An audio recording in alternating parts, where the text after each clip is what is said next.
We don't even technically have a quorum. No, Okay. I'll have to wait.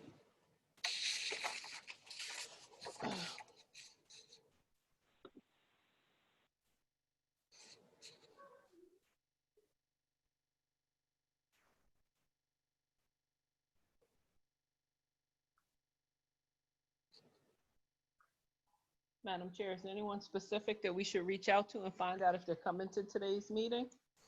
So we can Well, reach I out to see Alfredo, and then we would have Tom, Hoey, Judy Doche, and Joyce Love. All right, I'll start calling them.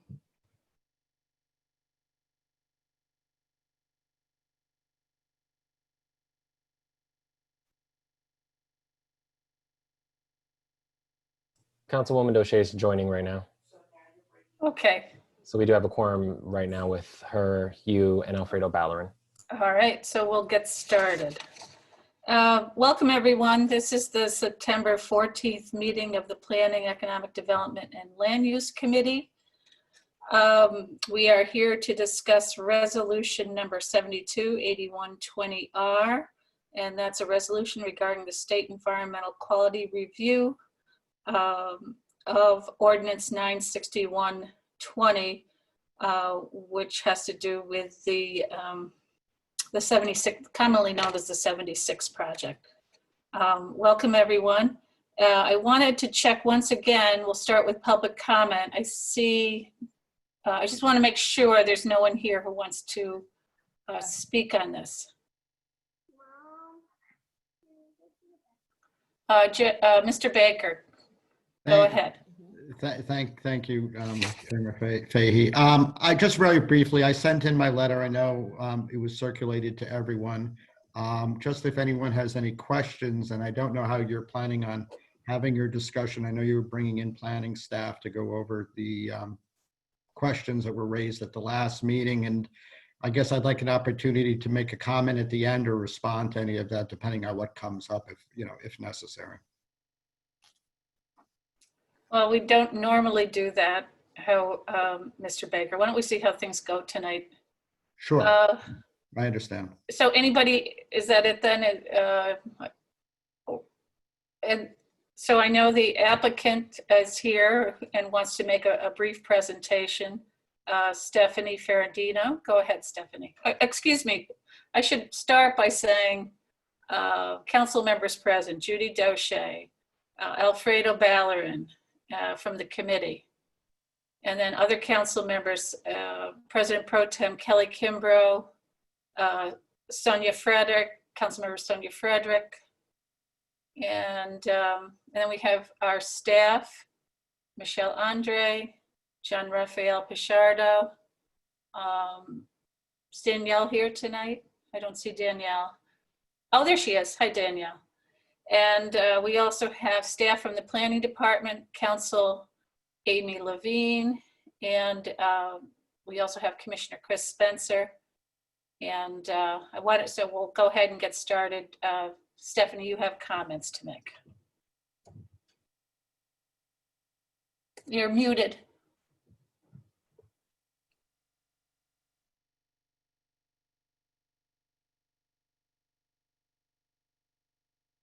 You're still muted.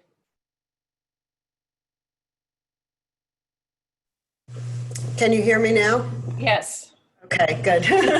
I've been having off and on problems with the technology when I use two screens. So with me tonight are Kelsey Carr and Ed Larkin. And I just wanted to touch on a couple of items that that came up during the last meeting. And I apologize, there's some scurrying behind me. It's my daughter's 16th birthday tonight. Oh. She's racing out to get dinner. So a couple of things that I wanted to highlight for you were the legal standards. At the last meeting, there was a lot of discussion about an EIS and, some discussion about, well, we've required an EIS on this project and we're worried that the square footage triggers something because on these 6 different projects in the city of Albany, we've required EIS. EIS is not tied to the size of it. It's tied instead to the criteria in 6 NYCRR 617.7. And those are 12 categories that are identified. And they're things like, is this dangerous to human health? Will there be adverse impacts to air quality? Is there a material conflict with the comprehensive plan? And we have reviewed those in detail. Your board actually spent probably an hour and a half on those 12 criteria. And there weren't any findings that any of the impacts of our specific project or the amendment in general triggered any of those 12 criteria. And absent that, you would not push something into a POS deck because that's the legal requirements for requiring a POS deck. So I just wanted to make sure that certainly your council has reviewed this. Ms. Levine has reviewed this. They're very familiar with SEQRA, and I think that's why JR prepared such a detailed memorandum on those 12 significant criteria, because those are the opportunities and those are the criteria that you utilize to determine whether something is triggers an environmental impact statement. And what's the difference between an EIS and the process we've gone through here? A lot of paper and a lot of time and more of your planning staff's resources. So we started this process significantly, and I'm happy that the head of the planning department's here because he was part of the original process where our project team came in and said, this is what we're planning on doing. We're not sure how to navigate the process through the city. Tell us what we should be doing.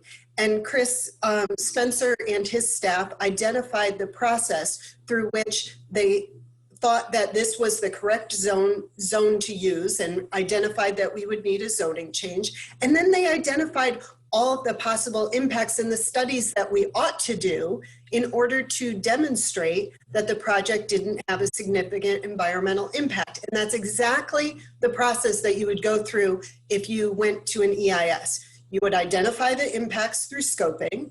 You would list the studies that you needed to do. You would then study those things and conclusions would be drawn. It's not any different from what we've done right now. And I asked at the last meeting, and it's been crickets. Nobody has mentioned anything since the last meeting about one of those 12 criteria that rose to the level of significance that we haven't studied or mitigated. And so that EIS process, in essence, has already run its course. And we know that your planning staff is paying close attention to the studies because they've reviewed them. They've asked us to modify them. We've resubmitted them. They've commented on them. So absolute thorough review has been done. We've also appeared since the last meeting before your technical review committee. And as you know, that's all of the heads of the different departments. Water was there, engineering was there. We had the sewer guy there. They all reviewed were provided with the studies, and they found we were talking about both the project and Scott Street. And they didn't identify any significant impacts that we hadn't yet already provided studies for. The amendment impacts, when you look at the amendment as a whole, so not our project specific, but the amendment as a whole, there are two areas that we differ from the current zoning to the proposed zoning. Height, and we're at the maximum on our project, so we studied the highest height that you could have, 8 stories, 8.5 stories. We've already studied that. The other difference between the existing zoning now and what we're proposing are the uses. And so at our first meeting before you on July 9th, we had 3 slides, and Kelsey has those teed up. If you want to go through them again, we can. We don't need to. But the first slide identified 38 identical uses.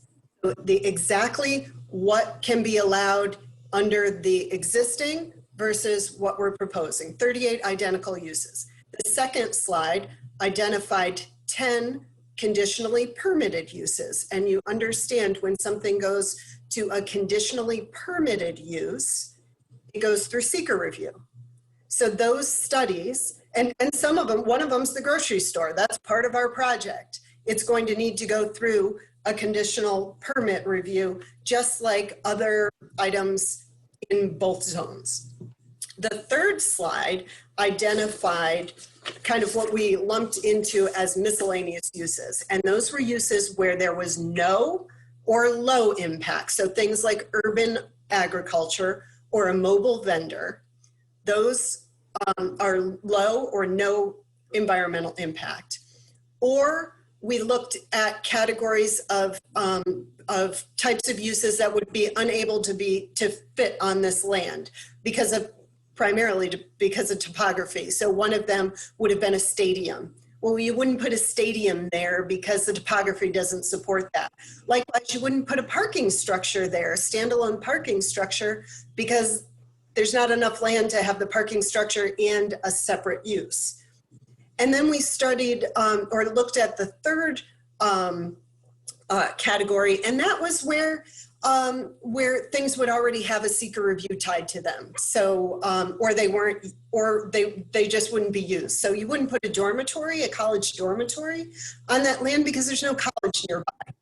So you always locate them near each other. So there are two things that are different between the amendment and what exists currently, and its height and its uses.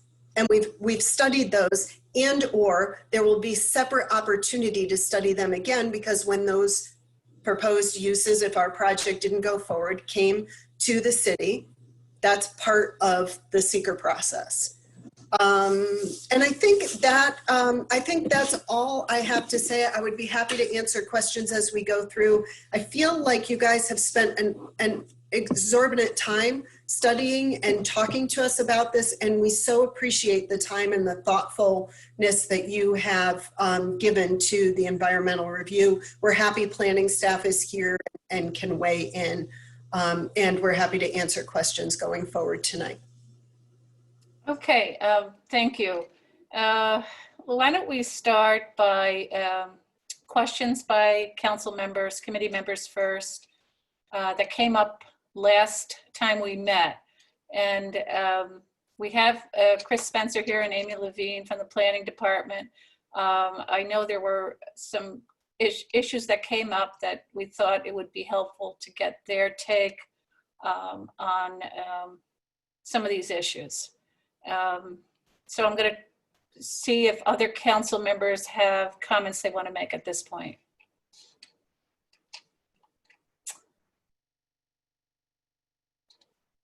Judy?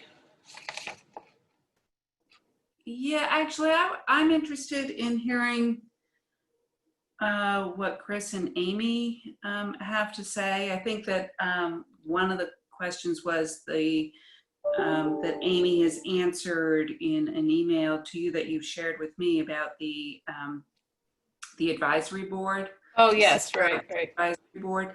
I think that we should, put that on the record, why we are not following that.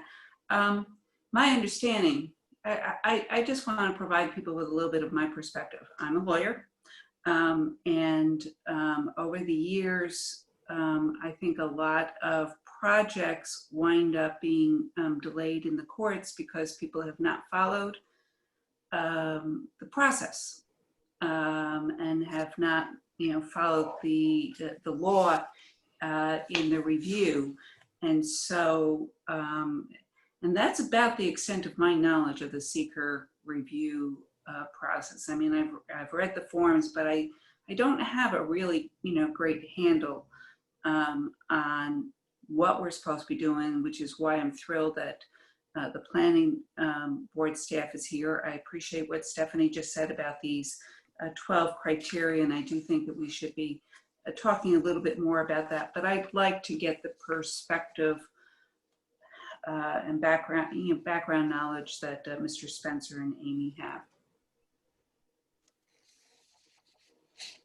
Well, I mean, just to add to that, I mean, one of the big concerns, and you began to address that, Stephanie, is the size of this project. It's huge, and the question of why aren't we doing a full-blown environmental review? The proposal right now on the table is a negative declaration.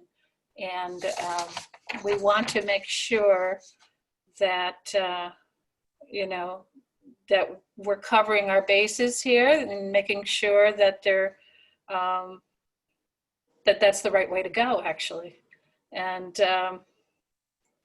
one of the things that the planning board had put in their recommendation is to avoid, I'm going to read it, number 4, to avoid the perception of spot zoning, a clear articulation should be made of the unique circumstances that make this site location and rezoning appropriate, as distinguished from other sites that may exhibit similar features and conditions. So I guess we want to make sure that we have made that clear articulation. And I'm going to ask Chris or Amy to talk a little bit about that. So what are we looking for there in our justification for a negative declaration? And have we made that case?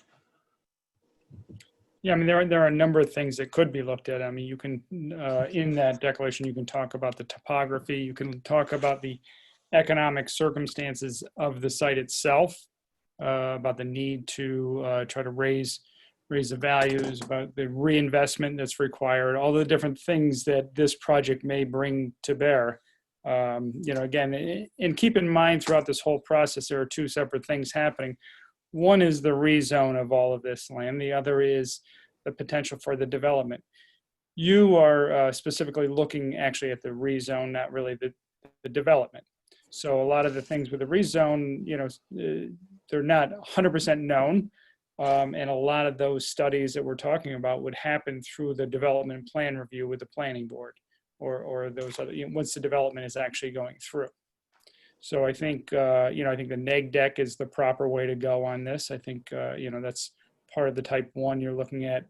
You know, this is a project that would entail over 200 units, so it would hit those thresholds. But again, thinking about this as part of a rezone of a particular area, why is it important and why is that particular area sort of right for this kind of a rezone? I think it's, you know, what you'd want to be looking at. And I think, you know, there are a lot of different ways of making that case. And just, you know, again, it's really, you know, it's always tricky when you're doing rezoning particular areas in anticipation or prompted by the potential of a project. And it's really hard to always be able to keep those two separated and not conflate the two. But you really have to think about, you know, you're looking at the MUCI and why is that the appropriate zoning for this area? One of the concerns that has been raised is, you know, you've got residential and mostly 2 stories. It has been talked about the church is quite tall there. But just the stark contrast between the residential and this 8-story building. So how do we, I know we have made some justification for that. You know, the size of the church, is that sufficient in this case? Well, I think again, the topography is something that's, you know, plays into this. You know, you could have two buildings across the street, but down the street from each other that are the same height, and one is always going to appear taller because of the topography. So I think there are those kinds of unique circumstances to this entire block that would make it really difficult to always just say, we're just looking at the zone across the street. And we typically will break zoning either along the backyards of property or along the center lines of the street. So this is a, you know, very typical place to put a zone line. Okay. Other people have comments or questions? And just one more thing on the height. I mean, those are some of the things that, in terms of the height and the way the buildings are articulated and how you deal with the mass in comparison to what's going on across the street. Those are the things that the planning board would be taking a deep dive into during the development plan review or a district plan for a site like this. Okay. Judy? Oh, Oh, Let's go with Joyce first. She's here, All right. and Joyce Okay. Love is a committee member and is here tonight. Welcome, Joyce. Hi. So my question would be for Kelsey. Do we have to do 8 stories? Can she hear me? Yes, sorry, I was trying to unmute. Okay. So the reason why we ended up going to 8 stories was actually directly in response to a planning department comment to reduce the scale of the building along 2nd Avenue. So we reduced that to 6 stories along 2nd Avenue, and then we added that story onto building B, which is 8 stories. And then the remaining buildings are still only 7 stories. But as the topography of the site, which varies 50 feet, over 50 feet across the property, those buildings actually step down and they're parallel with the contour, so they kind of end up blending with the grade. And then the building A, which will be along 2nd Avenue, will still be shorter than the steeple of the adjacent church, and it will also be set back in order to make sure that the church is the most prominent structure still along that 2nd Avenue. So Chris, all that she said, what's your story? I got a lot of stories.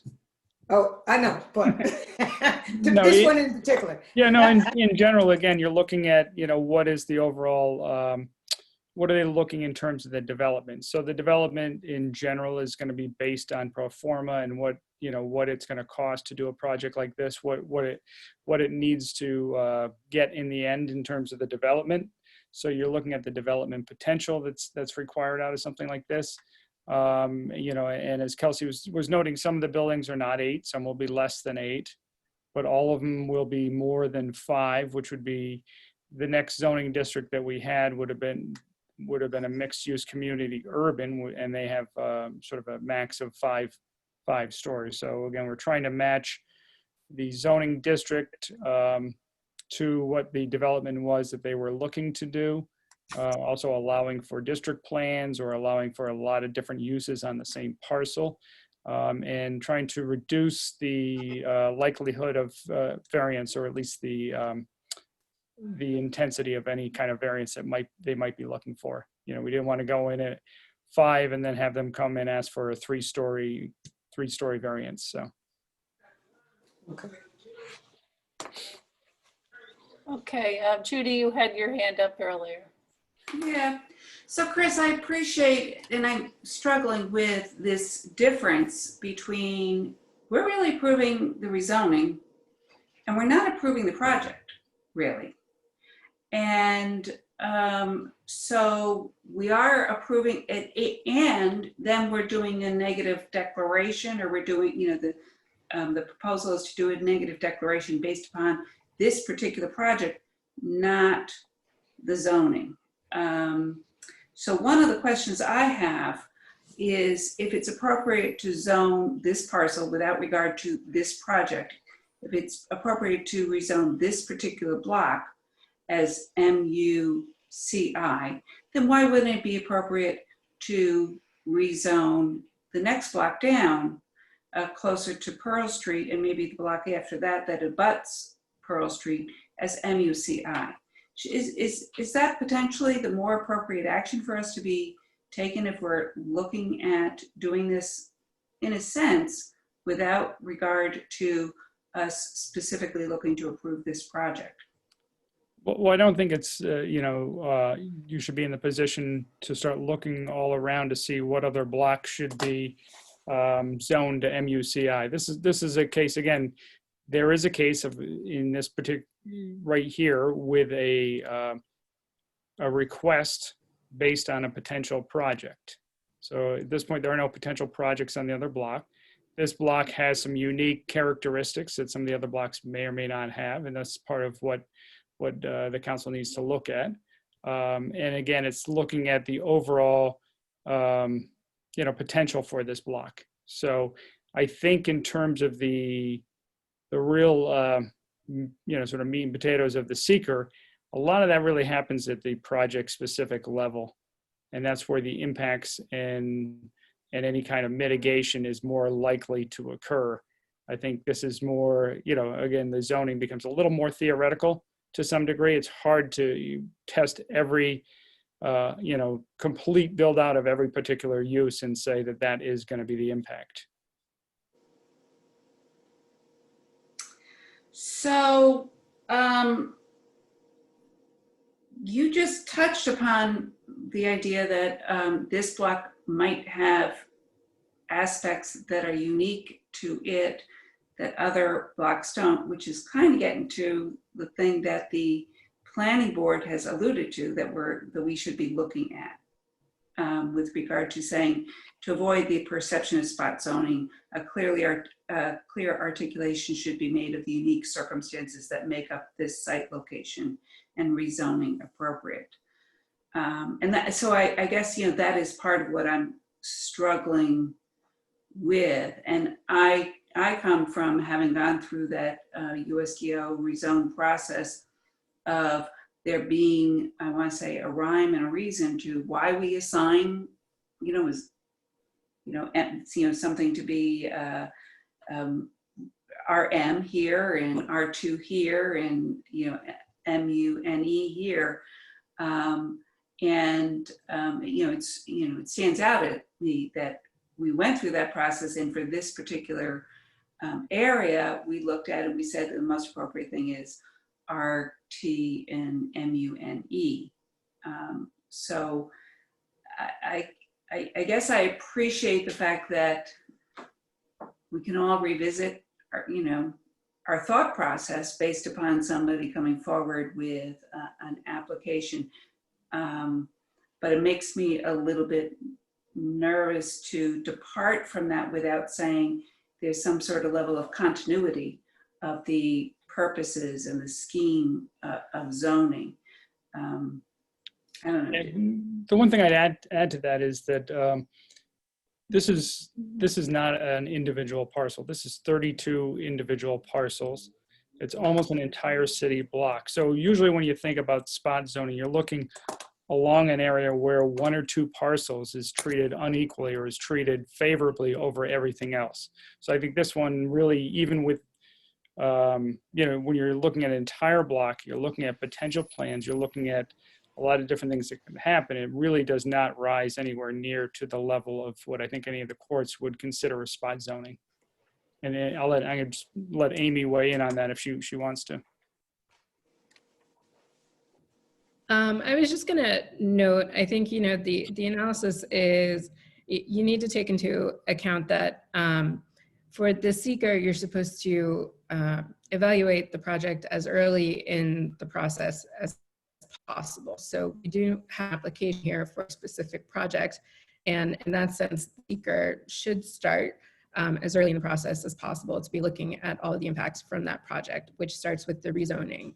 The rezoning itself, however, needs to be understood as an action in and of itself. So I think that what you're getting at, Councilmember Deschette, is, what is the justification for that in and of itself? And I think that that's a valuable line of questions to be asking. So that's my my struggle here.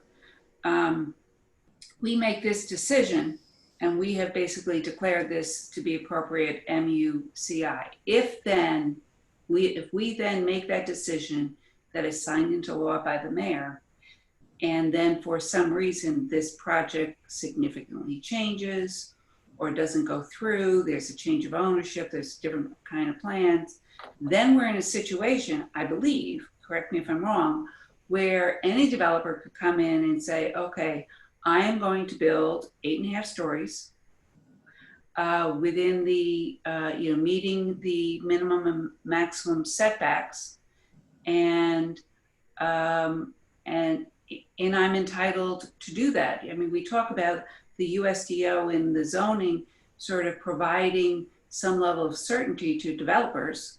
So if we were to change this zoning and anything were to happen to this particular project, which pretty much everybody favors and thinks is,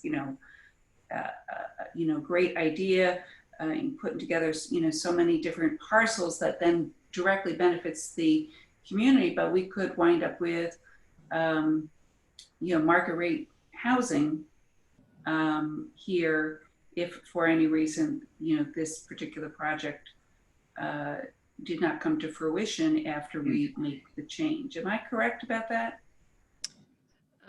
Yes, and I would refer back to the developers. They at a prior hearing, I believe at this committee, I know at the planning board, but I believe at this committee too, they showed a comparison of the permitted uses and the different uses that would be involved in each of these. So I would refer back to that, and I think Stephanie can go over that again if you have questions about that, just in terms of what exactly this will be changing and to what extent. But you are correct that, if for some reason this project doesn't go through and the rezoning is still in place, then, somebody else could come in with a different project.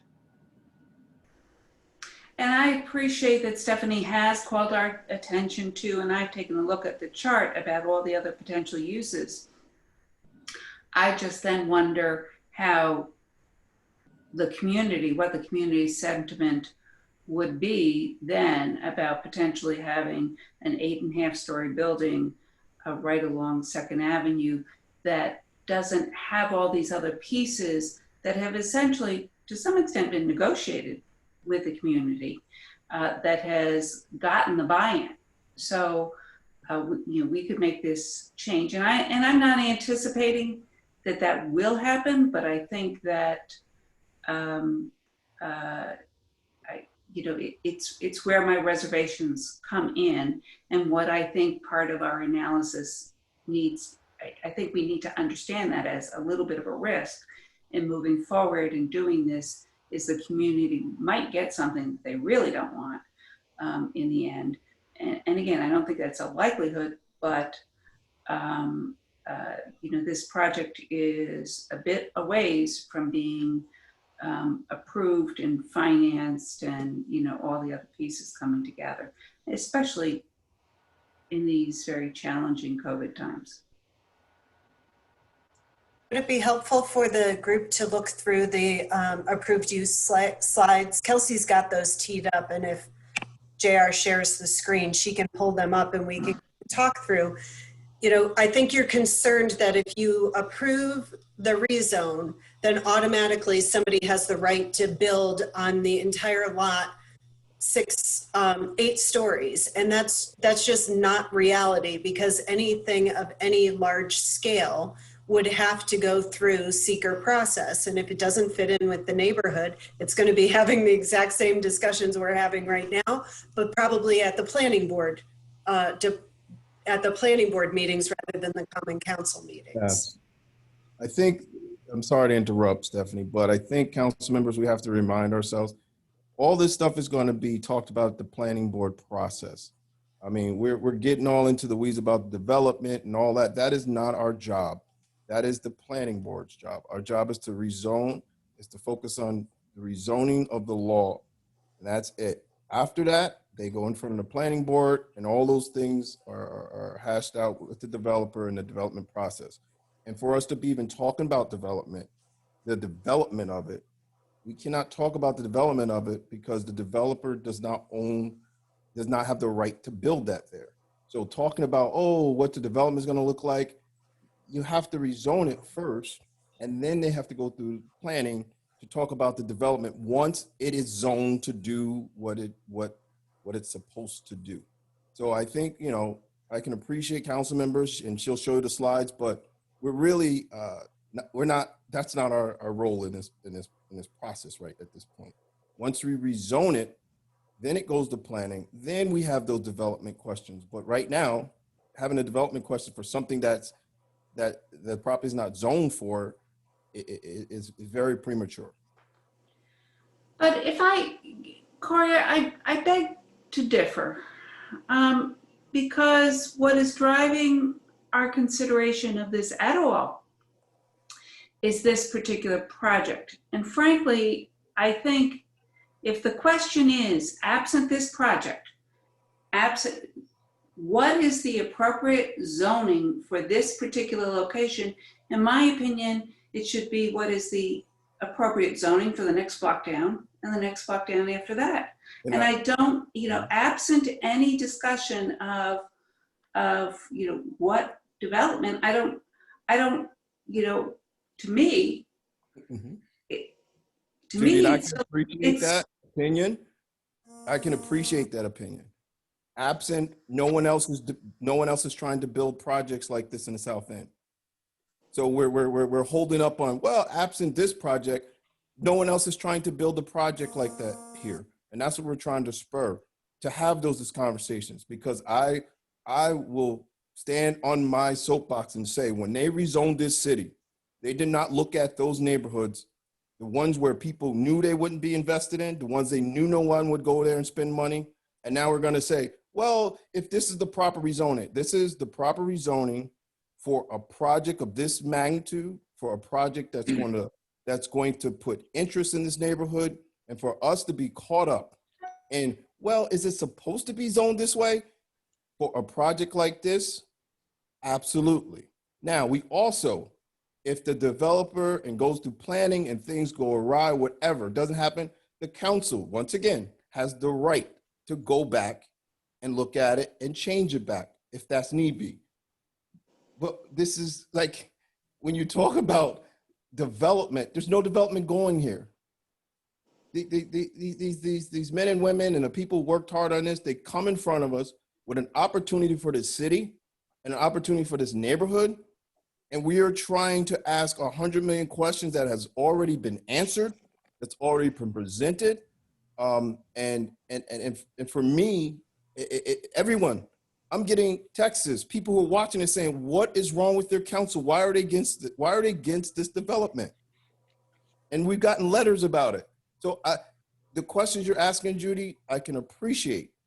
But the question is, there's no other development down there. This developer came, they're from this neighborhood. They said, this is the project. The planning board has said, to start that process, this is what we suggest you rezone it as. Our job is to rezone it and then go in front of the planning board and allow them to go further with planning of the project and how they're going to develop it. That is our job at this point. And for us to be looking at, well, what are they going to develop and all, that is, they've presented their plans. Once we rezone it, then they can get into the other things about the project. But they can't develop if it's not rezoned. All right, thank you, Corey. I think we've had this slide up for a while. I think most people have had an opportunity to take a look at the list. Unless any other council members have questions on that. These are just all of the 38 identical uses that are in both what exists now for zoning and what would be uses allowed in the proposed zoning. The next slide is maybe a little bit more helpful. And these are conditionally permitted uses. So these are uses that would require a separate SEQRA process if they were to be utilized. So if there's a school that's going to go there, it's got to go through a conditional use and it will have its own SEQRA.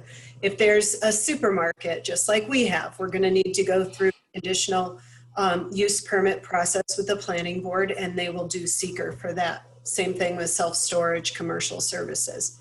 Next slide. These are the ones that are kind of like, this is like our mixed bag here. So we've got things like urban agriculture, which is low impact. So, it's accessory allowed in the existing zoning, it's permitted in the new zoning. It's low impact, so you don't care. Parking structure just wouldn't be required here.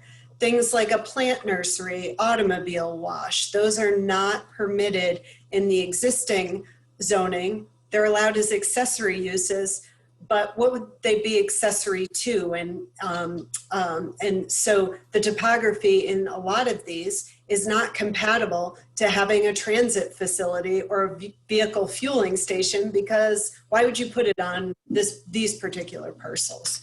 So these are ones where there either is low or no impact, or the topography doesn't or the site for whatever reason wouldn't support those uses, or they would have their own separate seeker process. And so one of the other things I just have to mention is your zoning code has a relief valve because you couldn't have possibly envisioned everything that could have been put in the city of Albany when you wrote it.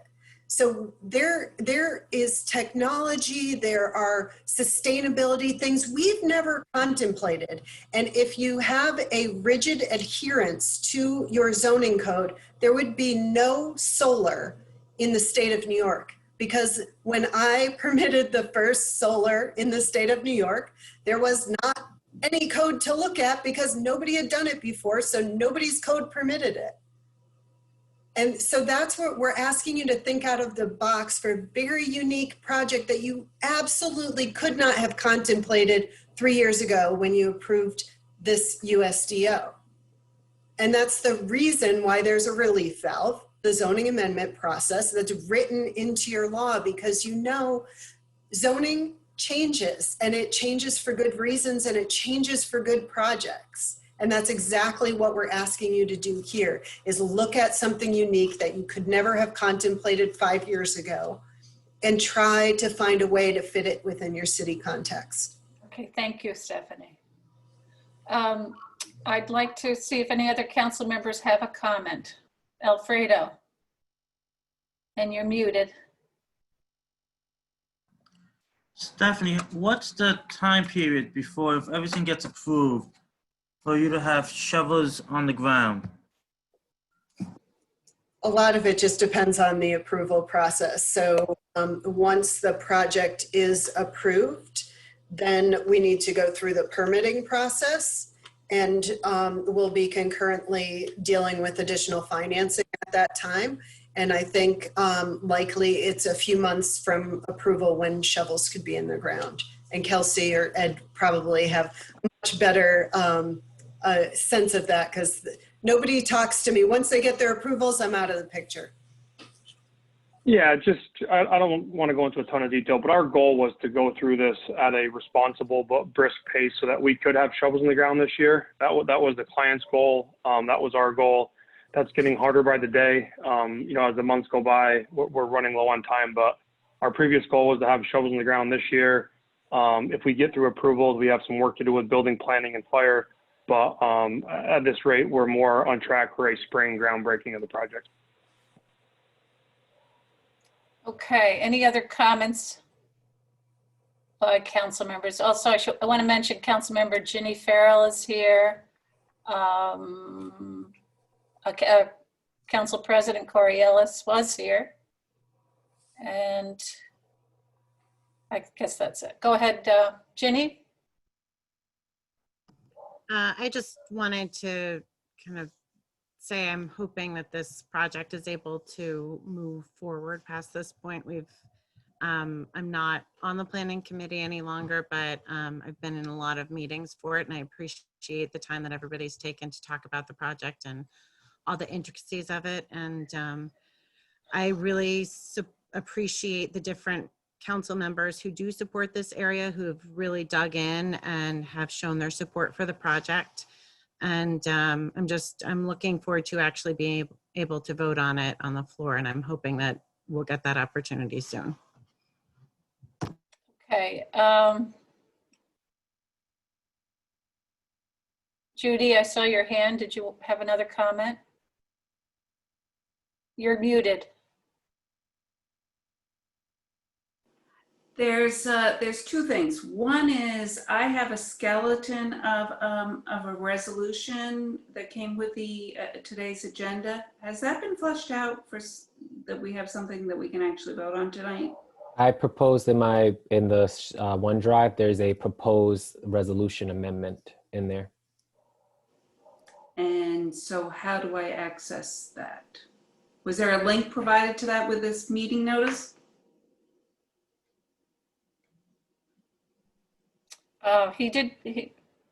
JR, you did include those documents, didn't? Yeah, it's the same one from the last meeting. I can pull it up. I can pull it up right now, actually. Give me 1 second. I believe also Councilmember Hoey had his hand up too. Oh, Tom, sorry. Yep.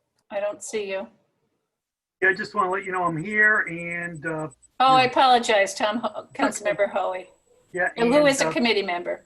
and I will be voting for this. Thank you.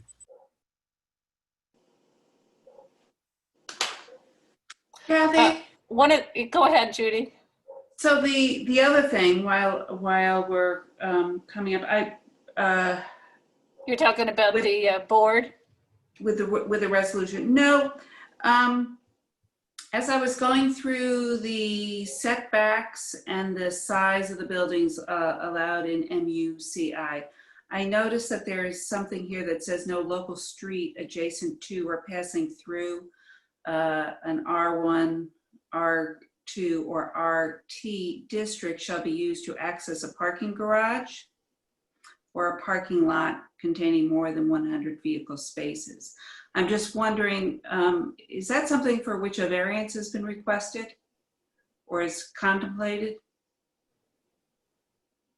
Chris or Stephanie? Can you say again where you are reading that requirement from? It's on page 40 of the USDO, so it's in the standards section 375-2.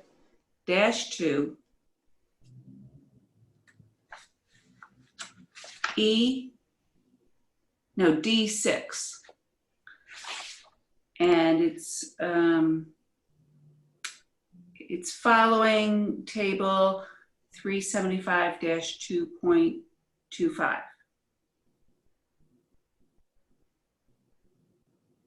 You said page 40?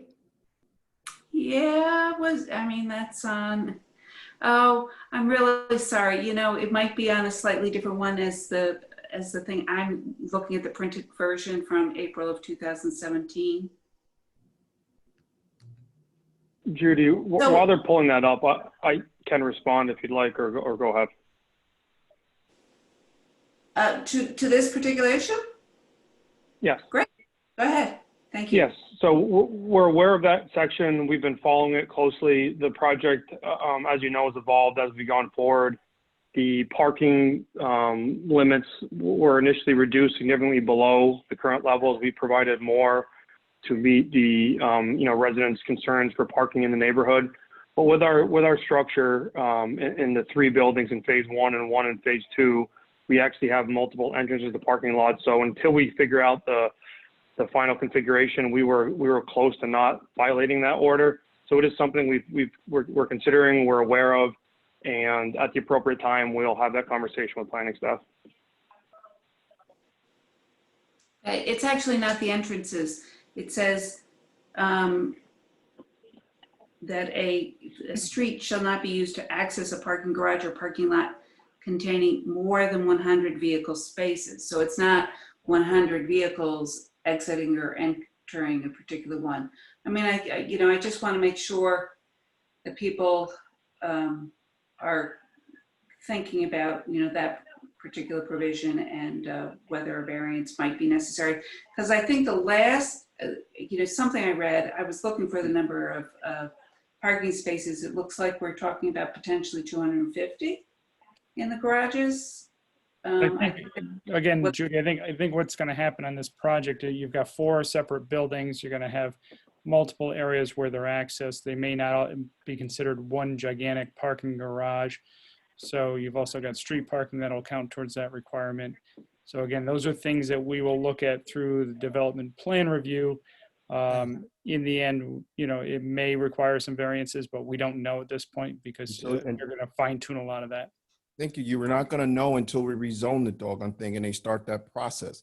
And once again, we're asking development questions in a rezoning hearing. Once it's rezoned, those plans will be submitted. And if there's variances needed, the planning board will deal with that. Why are we jumping? Oh, Corey, I'm sorry, but this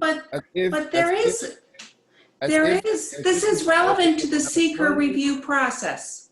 They have attorneys. This is relevant to the SEQRA review process. And if you look at the 12 criteria in the SEQRA review process, this is appropriate to one of those criteria. It's an appropriate question. I'm sorry that you don't think I should be asking questions. Okay, let's stop right here. I want to, I think your point was taken. And so was yours, Councilmember Doche. Any other questions by council members? And then I'll ask if there's a motion one of them would like to put on the table on this. Alfredo Ballard has his hand up, and then Councilwoman Frederick has put her hand up. Okay. Alfredo, I'm going to turn to Sonia first. Thank you. I just want to say, I appreciate all the council members' questions and research and, time that's been put into this and raising appropriate questions and wanting to do this right. I will say this project will bring immense economic prosperity to the South End, much needed. And, it's really, in my perspective, I hope this goes for a vote soon. I hope we don't delay the process and keep it in committee because we've had numerous meetings at this point, and I think it just needs to move forward. Okay, thank you. I'm going to give Mr. Baker one more opportunity to speak since he represents two families that are going to be impacted by this. Go ahead, Mr. Baker. Thank you very much, Councilperson Fahey. I really greatly appreciate this, and I'll try and be brief. And all due respect to Council President Ellis, he's wrong in terms of what the review is. This is your coordinated review under SEQRA. You are going to be making the determination, the SEQRA determination that is going to be binding on the planning board. So when, assuming you gave the rezoning for this and you didn't have appropriate conditions on it or had dealt with it, the planning board's review is going to be constrained. It will not have the same discretion to look at the broader environmental impacts associated with this project. And I'd like to respond to what Ms. Ferradino said. There's an enormous difference between an EAF and an EIS, where you have the potential for a significant adverse environmental impact, which you clearly do here in a number of regards. What happens then is not just a regurgitation of the information that has already been provided. It is a consideration of the alternatives that will happen and can be considered so you can look at questions. Does the buildings have to be as tall as they have to be? Where do you deal with the parking issues? Because this rezoning is tied to this specific project. And that's what you have to do. You're looking at it, and I know the council obviously is not normally used to dealing at this kind of a level, but where you are rezoning something in conjunction with a specific project, and the application that's before you, you look at the master application. The master application is not simply for a rezoning. It's for a rezoning, it's for a demolition, and it's, excuse my cat. It's a rezoning, it's a demolition, and it's a development permit. So you have to look at all those broad impacts together. And a final point, and I do really appreciate you giving me this time to talk about it, is you can address your concerns about a rezoning of this property for a project that may not be developed. And it's not an attack on the project developers. Projects fail for any number of reasons that don't fully get developed out, and we don't have to go through all the details of that. We all know it. But what you can, you have the power under this code, under USDO, for when you're doing a rezoning to put a durational limit on the rezoning.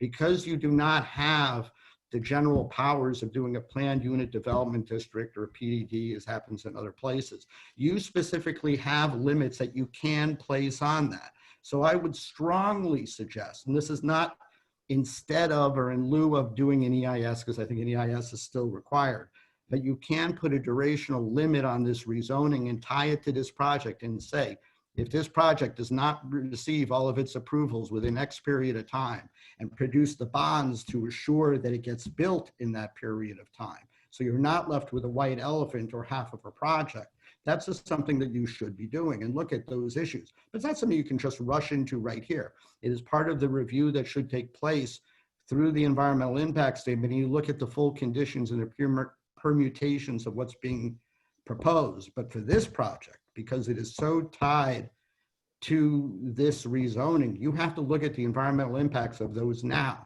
Because believe me, Ms. Ferradino, she's nodding her head, is going to tell you later, no, you can't look at shadow impacts later. That was already decided as not being an issue by the city council when it decided to give a negative declaration. The shadow impacts are going to be very real and significant, and there's been hardly any analysis of that whatsoever. You are going to have shadow impacts on the streets, on parks, on people's backyards.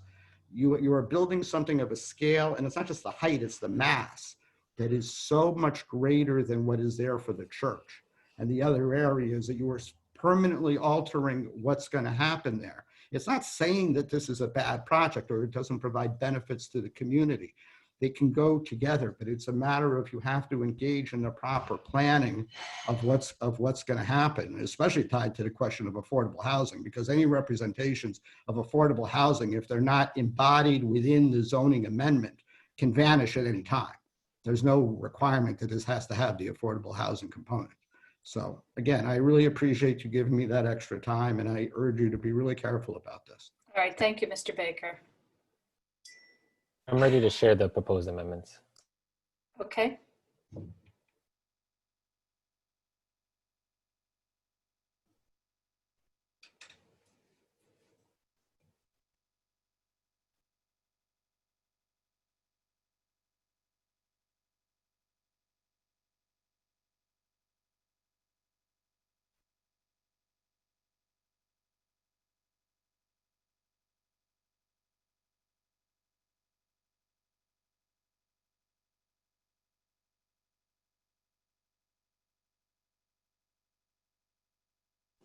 I can't hear, is JR talking?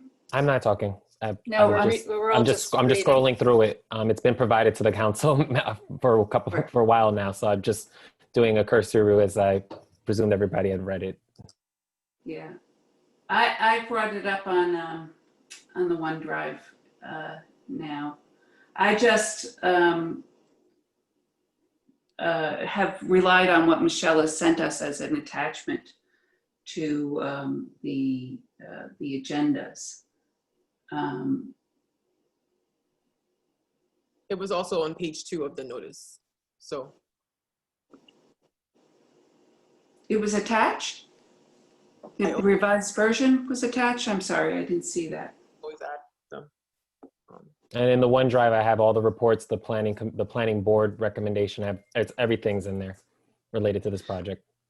So I would like to ask the question of, I guess, Amy and Chris as to whether or not we can make, I mean, it is kind of interesting because very specifically, while Corey is saying this has nothing to do with the project, this resolution is all about this particular project, right, JR?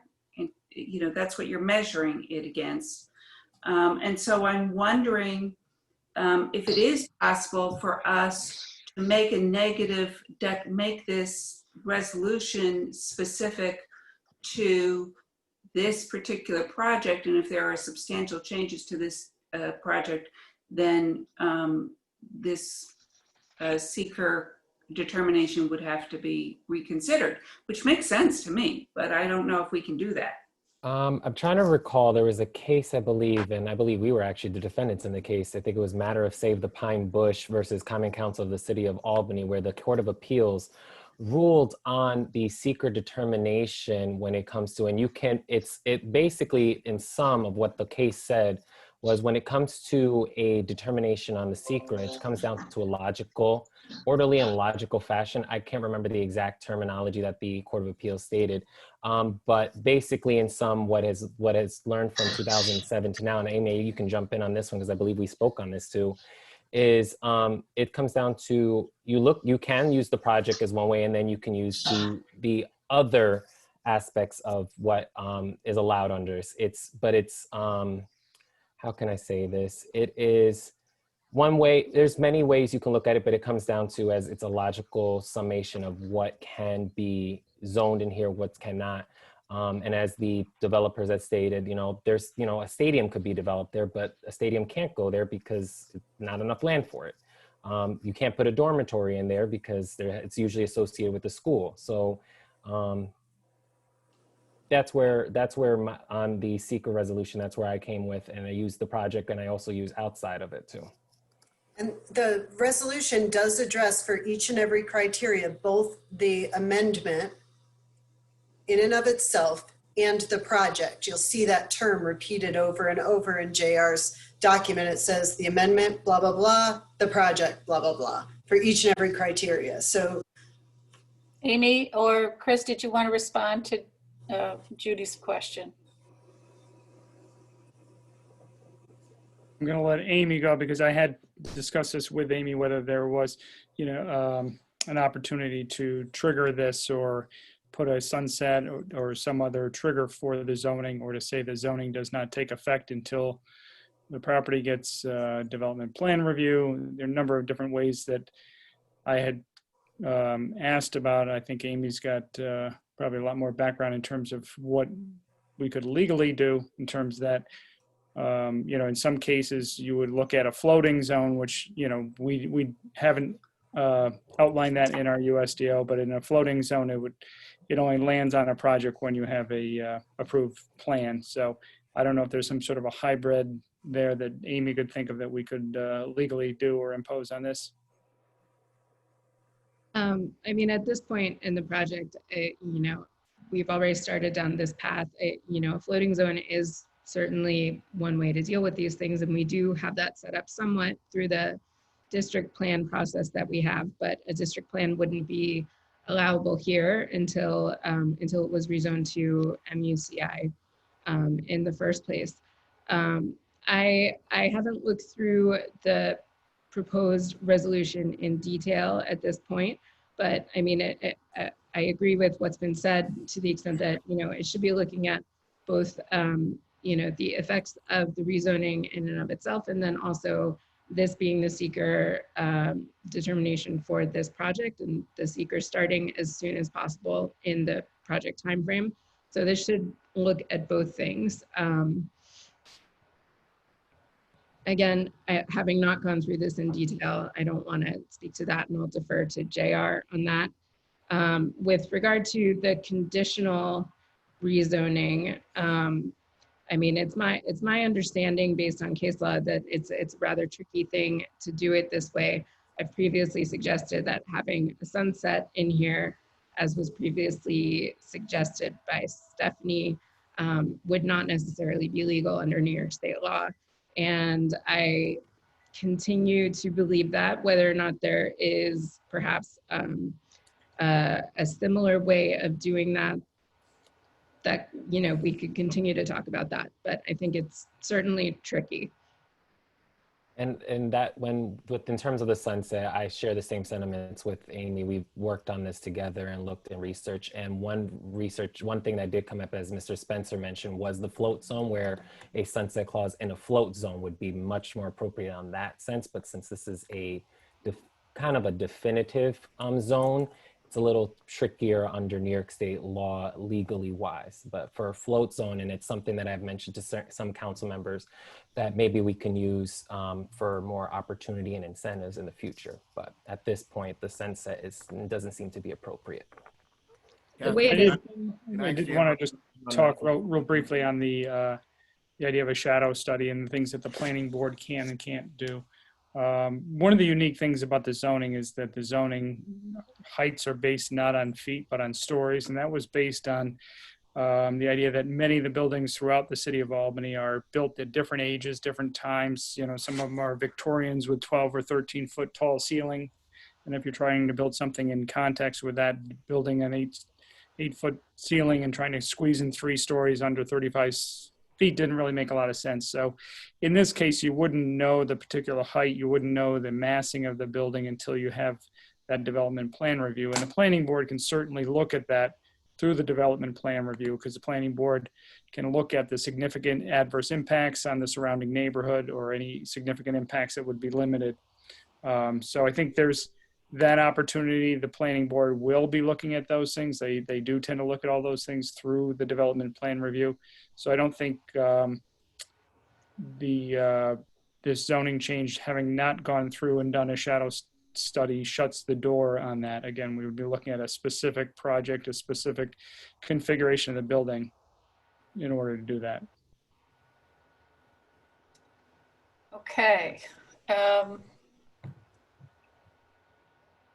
My understanding was they did do a shadow study. go. Yeah, Okay. yeah, just quickly for clarification for the rest of the board's benefit, there was a shadow study that was submitted. It was left off the website at one point, but we did do a That's right. shadow study that has been submitted.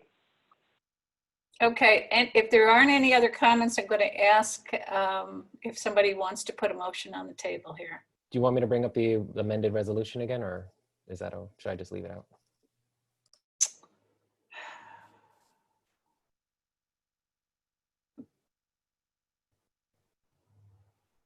Any council members want to put a motion on the floor?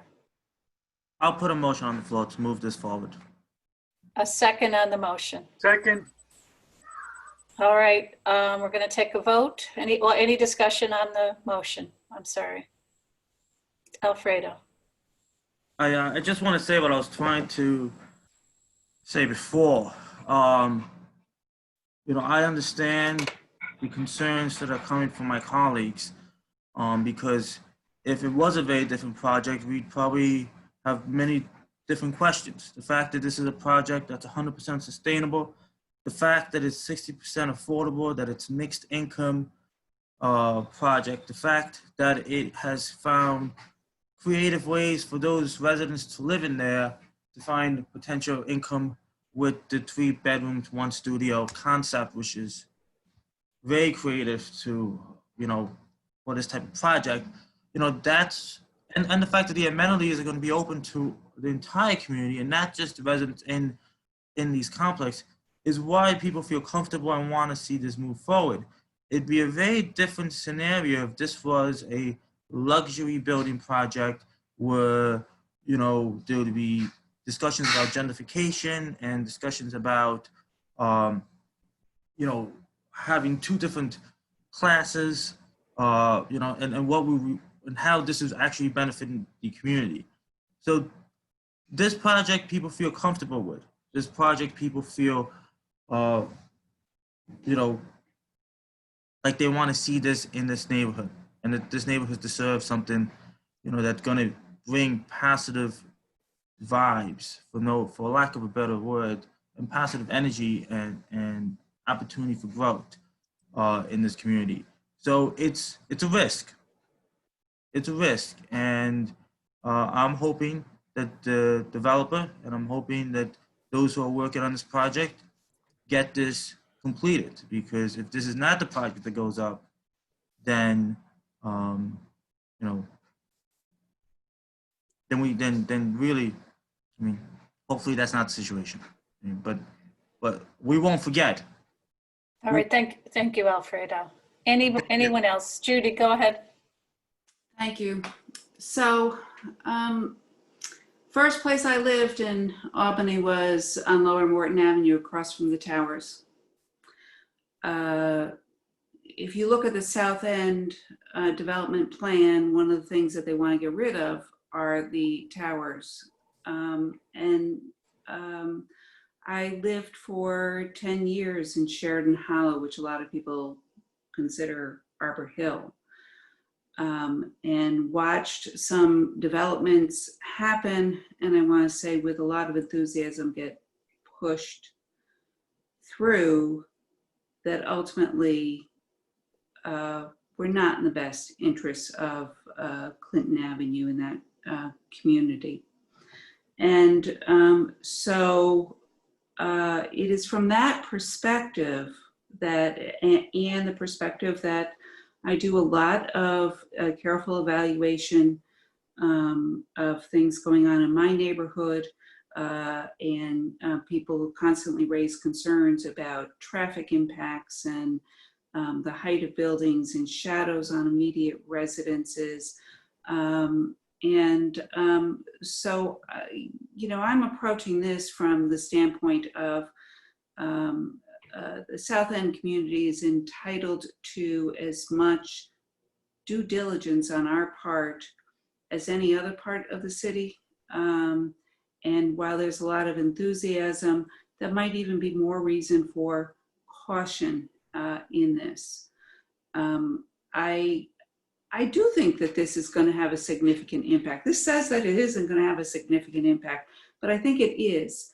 But I also take what Stephanie has said in terms of I've looked at the traffic study, I've looked at the shadow studies that have been provided, and the other information, and I think that we have been provided with, I think, basically as much information as if a full EIS was done.